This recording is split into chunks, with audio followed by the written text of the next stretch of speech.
Ouais, yo mes petits kitsune. Hop, mauvais décor, on va mettre un petit décor d'Halloween. Et voilà, c'est mieux. Donc désolée si je suis un peu malade, là c'est le seul moment que j'ai pour enregistrer, donc voilà, désolée pour cette voix un peu cassée malade. Pour cette vidéo spéciale Halloween, on va vous raconter des histoires, donc mes deux amis et moi. On va vous raconter des anecdotes qui nous sont arrivées, de paranormal et moi un peu badante mais réelle. Elle est terre à terre. Et je verrai en fonction de ce que vous me diriez en commentaire et tout. Si vous voulez que le contenu évolue pour Halloween et tout, parce qu'Halloween est vraiment une fête que j'aime beaucoup, que j'apprécie. Donc je verrai si vous voulez plus de choses sur Halloween, ou bien si ça vous va qu'il y ait que des histoires. Après on peut essayer de voir parce qu'on va évoluer et tout. Et pour Halloween, je vais essayer de faire plus en plus de choses, ouvert au monde, ouvert au public et tout, et voilà. Et donc commençons dès maintenant avec la première histoire. On lance le générique d'Halloween. Donc cette histoire est la mienne et je vais vous la raconter. Donc ça s'est passé dans mon village un jour. Ma cousine devait venir me rendre visite avec sa fille. Donc on m'a envoyé à chercher des limonades dans la supérette au-dessus de chez moi. Donc j'y suis allée tranquillement comme d'habitude, un peu en rechignant parce que nanani nanana, on est adolescent, on a un peu la flemme. J'avais 17 ans il me semble. Donc pour accéder à cette supérette, il y a deux choix. Soit on prend le premier passage piéton, soit on prend le deuxième passage piéton. Moi je prenais tout le temps le deuxième passage piéton. Pourquoi je sais pas, ça me rallonge, mais je préférais celui-là. Et donc à ce moment, j'arrive et tout, je prends mes limonades. Et sur le retour, je me dis, je vais aller sur le premier passage piéton parce qu'en fait, c'est le passage piéton, le premier et le plus court enfin, c'est celui qui est en face de mon truc. Donc, je préfère passer par le premier. Sur le retour. Donc, je passe par là. Je vois une voiture qui commence à rouler et tout. Moi, je me dis, je suis au passage piéton, on sait jamais si la personne, elle s'arrête pas. Donc, je me suis arrêtée pour cette voiture. Il y a deux garçons qui sont un peu plus âgés que moi, qui ont à peu près la vingtaine. Qui ont la vitre ouverte et qui commencent à me demander la direction de je ne sais où. Donc moi je les regarde un peu perplexe, je leur dis je sais pas et tout. Puis en fait je tourne mon regard vers le coffre de la voiture et là à ce moment-là je vois une montagne de bouteilles de bière vides. Mais vraiment quand je dis montagne c'était vraiment énorme pour moi. Enfin surtout que je me dis attends de l'alcool, enfin ça fait pas bon mélange. Je sais pas combien ils en ont bu, je sais pas si c'était sur plusieurs jours, plusieurs semaines ou quoi. Mais ils avaient pas l'air non plus très sobres, ces personnes-là. Donc, j'ai commencé à leur dire non, je dois y aller avec mes deux bouteilles de limonade. Donc, je fais demi-tour pour aller prendre le deuxième passage piéton.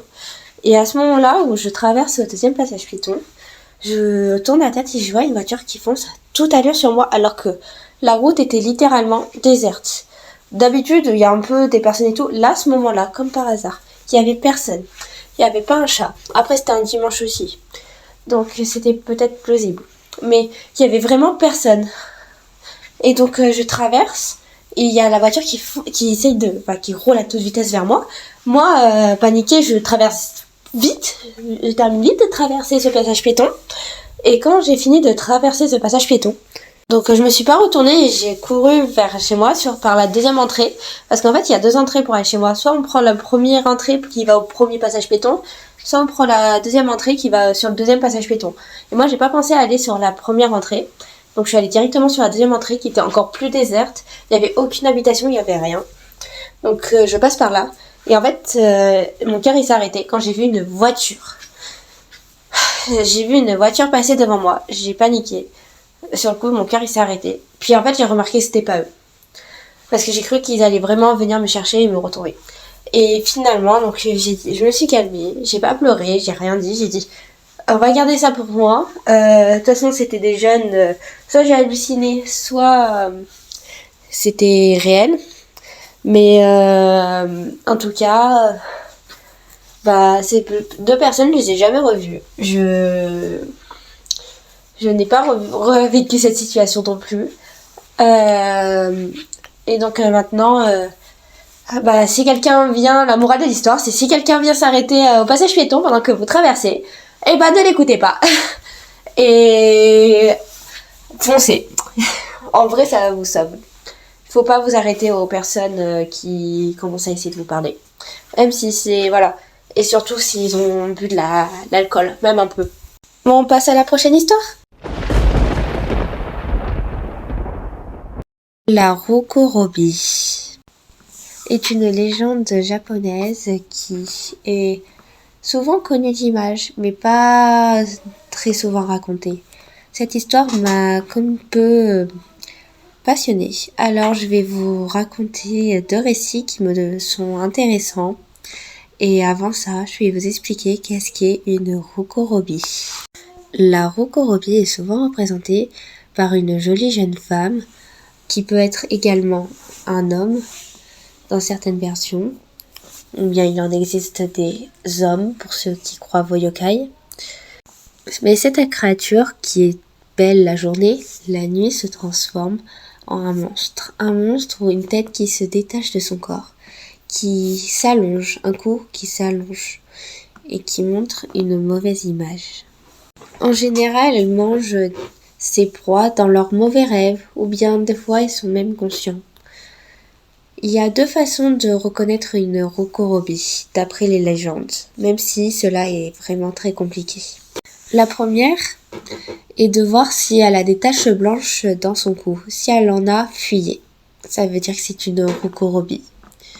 Si par contre cette femme n'a pas de taches blanches, mais la nuit vous dormez avec elle, elle est rassasiée et que sa tête, que son cou s'allonge, eh bien cela veut dire que c'est une Rokorobi. Et donc vous devez également fuir le plus vite possible, avant qu'elle ne vous mange toute crue ou tout cru. Voici la première légende. L'un des mythes de Yomono, célèbre livre de l'époque Edo, qui raconte l'histoire d'un moine et d'une femme qui prennent la fuite ensemble. Durant leur périple, la femme tombe malade et s'effondre. Étant à court d'argent, son compagnon l'assassine. Plus tard, le moine renonce à ses croyances religieuses et s'adosse à des plaisirs de vie. D'auberge en auberge, il finit par être attiré par une fille de ses hôtes et devint son aimant.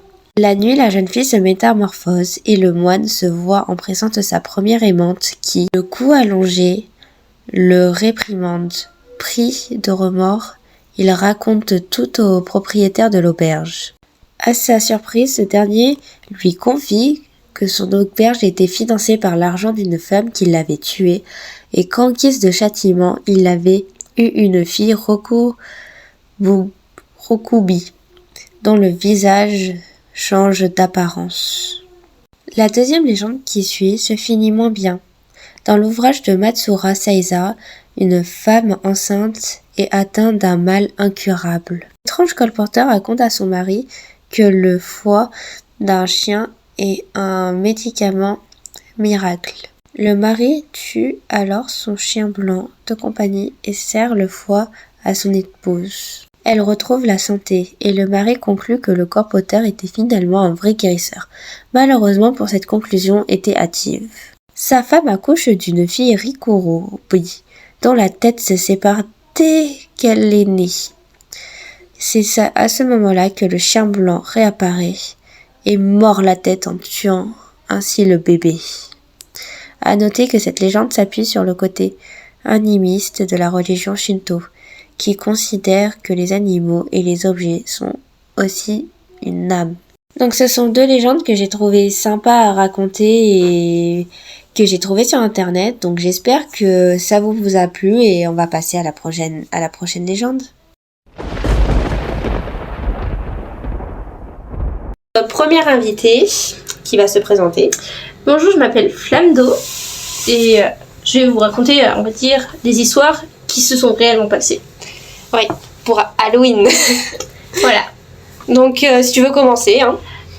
Oui, je vais commencer avec une première histoire, c'est par rapport à ma sœur. On a une maison qui est plutôt ancienne, qui appartient à sa marraine et elle devait aller loger chez eux. Sauf que ma sœur ne voulait pas dormir dans la chambre d'amis vu que il y avait les poupées de cire, je ne sais pas si vous voyez, les vieilles poupées qu'on a souvent chez les grands-mères et tout ça. Ouais, les poupées un peu de collection maintenant. Voilà, des poupées un peu de collection. Et en fait, ils étaient tous disposés de façon à ce qu'elles regardaient tous le lit. Alors ma sœur, quand elle se couchait dans le lit, elle avait comme si tous les regards étaient la scruter autour d'elle. Alors elle se sentait mal à l'aise, elle ne dormait jamais dans cette pièce. Ou en tout cas, elle demandait à ce qu'on enlève ses poupées. C'est un peu comme dans les films, Chucky et tout ça. Ça fait un peu angoisse pour... Surtout qu'elle était jeune, quoi. Comme si elles étaient vivantes, ces poupées. Hein, voilà. Et vu qu'en plus, l'imagination des jeunes, quand ils sont petits, c'est débordant. Après, on dit aussi que les enfants, ils sont plus aptes à être en contact avec le paranormal. Ils voient plus de paranormal et tout. Est-ce que peut-être c'est lié à ça aussi Oui, ça, je ne sais pas. Mais en tout cas, elle n'a jamais voulu réussir à dormir toute seule. Tu m'étonnes. Cette situation devait être... voilà, quoi. Oui. Donc, tu as une deuxième histoire, c'est ça, à raconter Oui, c'est toujours par rapport à la même maison. Sauf que cette fois-ci, normalement, c'était apparemment, c'est ma tante qui a dit sentir la présence de quelqu'un, on pense, de son père, qui était décédé il y a un mois avant que ça se passe. Et dans la maison, dès que tu rentrais au pas de la porte, t'avais l'impression d'avoir une pression sur toi. Et que si tu regardais un miroir, t'allais voir quelque chose. Alors elle évitait tous les miroirs. Et souvent, elle restait le moins longtemps possible parce que c'était presque suffocant la pression. Et on va dire, quand sa femme est morte, c'est-à-dire la mère de ma tante, et ben d'un coup, la maison, il n'y avait plus du tout de pression. Elle n'a plus jamais rien ressenti. C'était comme s'il n'y avait rien eu. Alors, est-ce que c'était du paranormal ou pas? On ne sait pas, mais en tout cas, oui, il y avait quelque chose qui pesait sur cette maison. Mais est-ce qu'elle avait un lien peut-être avec son père ou enfin son père et sa mère, il a fallu que elle pense, ma tante, que son père attendait l'avenue de sa mère jusqu'à sa mort. Et donc il surveillait un peu aux alentours, c'est ça? Oui, sauf que apparemment c'était très pesant sur toute personne qui rentrait dans la maison. Il y avait juste sa mère qui ne sentait pas cette pression. Peut-être parce que elle était bientôt proche ou je sais pas. Moi non plus, je ne sais pas dire. Vu que je n'ai jamais eu, on va dire, chance ou pas, d'avoir cette pression, et vu que je ne suis jamais allée dans cette maison, il n'y a que ma soeur qui a... Est-ce qu'elle l'a ressenti, ta soeur?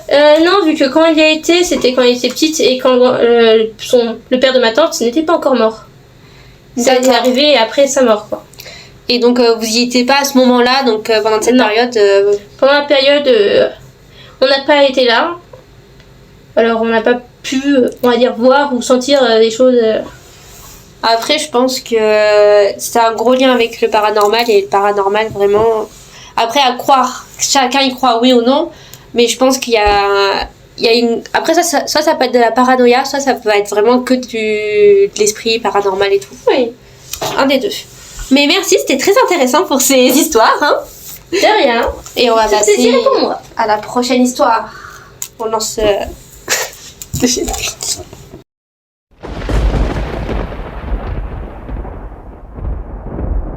Accueillons maintenant Aya pour son histoire. Ouais, histoire exceptionnelle, on va dire. Exceptionnelle. Après, c'est un peu un thread d'horreur, donc à la fin, ça se finit bien. Parce que je pense que tu serais pas là pour le raconter si tu l'as vécu. Non, si vraiment, si c'était passé comme dans ma tête ça se passait, je pense que je serais pas là du tout. Alors, du coup, ça s'est passé Halloween, avant Halloween de l'année dernière. Donc, du coup, je partais chez mon père. En quelle année à peu près 2024. Ok. En 2024, donc du coup je pars chez mon père pour une semaine avant Halloween, et en fait ils avaient acheté masse de déco, parce que moi chez mon père pour Halloween, genre c'est pas, on rigole pas quoi, genre c'est vraiment un événement où il y a des gens qui viennent et c'est exceptionnel.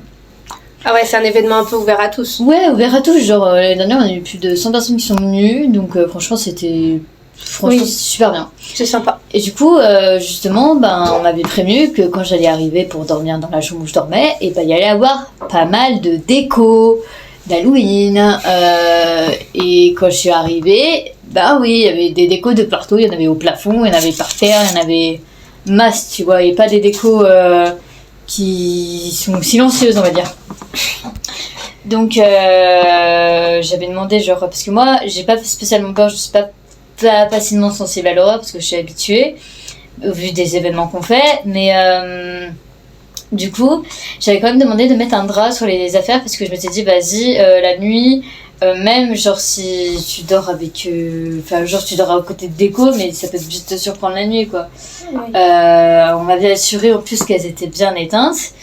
Donc je me disais vas-y pas de problème, il y a un drap dessus, j'ai la semaine éteinte et tout. Et donc du coup c'était 4h du matin, donc je me couche, je m'endors vite fait. Et 2 heures plus tard, j'entends gratter. J'entends gratter genre vers les décos, vers le drap là. Je me suis dit putain mais c'est quoi? Et c'était quoi sous le drap? On m'a assuré que c'était tout éteint. Donc c'est normalement c'est bon, genre c'est quoi ce truc, c'est autre chose pour moi. Donc du coup je commence à regarder la déco à côté de moi et genre il y avait une grand-mère qui bouge à côté de moi, elle était éteinte. Je regardais les décos en face de moi qui étaient pas trop cachées parce que du coup c'était pas des décos, c'était un seau avec des têtes de mort, donc ça va encore. Et à côté il y avait le grand drap avec toutes les décos donc du coup la plupart elles bougeaient, donc il y avait des enfants, t'avais la petite sur son cheval et tout, et donc je regarde rien, je me dis je vais pas m'approcher quand même parce que admettons genre c'est un truc qui bouge et qui m'avance dessus, en plus on m'avait dit qu'il y en avait une qui bougeait, genre qui avançait toute seule, je me suis dit putain je suis pas bien moi. Tu m'étonnes. À tout moment il y a un fantôme, il a pris possession du truc, je suis dans la merde. Ouais. Donc je m'approche, genre je mets ma tête et tout, et là d'un coup je vois un truc sauter sur le lit, je sursaute. Et donc je m'approchais tout du truc et c'était mon chat. Genre mon chat il était rentré, il était monté genre d'en bas, il s'était mis dans la chambre et il commençait à faire je sais pas trop quoi, et à gratter comme tous les chats font la nuit. Oui. Et il avait sauté sur le lit et il m'a fait trop... Vraiment, j'ai dit non mais c'est pas possible, c'est quoi ce chat en fait, il est là pour tuer, c'est pas possible. Tu m'étonnes. Et en plus genre chaque nuit après ça genre, j'avais l'impression que genre il y avait une tête qui était accrochée à la fenêtre et j'ai l'impression qu'elle se retournait pour me regarder la nuit, et plusieurs fois genre j'ai allumé et j'ai éteint pour voir si elle me regardait ou pas. Faut savoir que de base je suis pas forcément sensible à l'horreur, mais là je sais pas pourquoi j'avais vraiment l'impression que pendant cette semaine où j'ai dormi, parce que j'ai dormi une semaine du coup avec toutes les décos, il y avait vraiment quelqu'un genre qui était là et qui m'observait la nuit et qui s'arrangeait pour me regarder parmi des poupées ou des décos d'Halloween. Il faut savoir qu'en plus dans cette chambre il y avait des poupées de porcelaine. Après j'ai l'habitude de dormir avec ça, mais c'est vrai que cette semaine j'étais super sensible et j'ai pas compris pourquoi. Est-ce que c'était parce qu'il y avait peut-être un esprit? Est-ce que tu crois au paranormal? Est-ce que t'es sensible au paranormal déjà? De base ouais, je suis sensible au paranormal. Une fois quand je visite des châteaux je me sens hyper mal. Vraiment je me sens pas bien, genre dans les châteaux je peux pas y rester dans certaines pièces. Par exemple j'avais fait les châteaux de la Loire et j'avais fait celui de Chambord et j'étais pas bien, genre il y avait des pièces où j'étais pas bien, genre dans tout ce qui est cachot, tout ce qui est certaines chambres et tout, je sentais que genre il y avait par exemple des femmes, enfin pas forcément des femmes, c'était des hommes aussi, mais je sentais qu'il y avait des gens qui avaient souffert à ces endroits là par le consentement ou par de la torture ou je sais pas quoi, et je ressentais ça et du coup ça me mettait super mal. Ouais, je vois. Et donc peut-être qu'il y avait un esprit à ce moment-là, je sais pas, ou un truc comme ça. Ouais, peut-être. Bah, déjà, je sais que je pense dans les châteaux, il y a forcément des gens, c'est sûr, il y a forcément des esprits. Oui, mais pour Halloween, par partout, exemple, là, quand t'avais dit pendant la semaine où t'étais pas bien, peut-être que pendant cette période-là, t'avais un esprit qui t'a tourmenté un peu. Un peu tourmenté, je pense qu'il s'est un petit peu foutu de ma gueule, il s'est dit, hey, vous voyez, elle est pas sensible à l'horreur, elle regarde des films d'horreur, des moments qui sont pas forcément très légaux. Non, je rigole. Mais ils se sont dit, ouais, machin, on va la tourmenter, on va lui prouver qu'en fait, elle a peur. Ouais, après, voilà. C'est chacun y croit ou pas, hein, aussi. C'est ça qu'il faut se dire. Après, j'y crois aussi. Bon, on a vécu... Je pense qu'on va aussi faire une vidéo où on va suivre un truc paranormal. Ouais, on va tester quelque chose chez CK, du coup.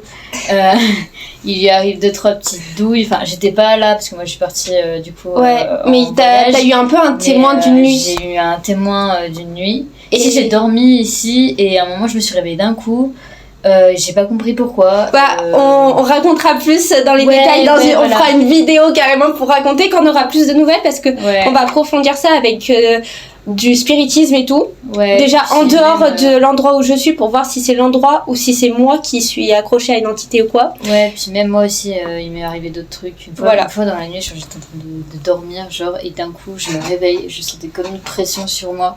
Mais j'étais couchée comme ça, j'étais couchée sur le ventre et tout, et je sentais qu'il y avait quelqu'un derrière moi, et je n'osais pas du tout me retourner. Et j'étais paralysée en fait. C'est comme une sorte de paralysie du sommeil, mais. Je sais pas. Après, on refera plus de vidéos si ça vous plaît. Et puis, dans tous les cas, il y a les autres histoires. Hein. On va passer à la prochaine histoire. Il y a des histoires, faut que j'arrête de monopoliser de trucs, je crois.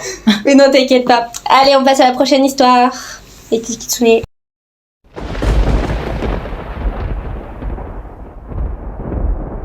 Et voilà tout pour les histoires. J'espère qu'elles vous auront plu et que vous en voudrez peut-être même plus. Si vous en voulez plus, dites-le moi en commentaire. Et venez me proposer des idées de qu'est-ce que vous voulez que je fasse sur ma chaîne YouTube. Et à très bientôt pour de nouvelles vidéos. Bye bye mes petits kitsune et bon Halloween!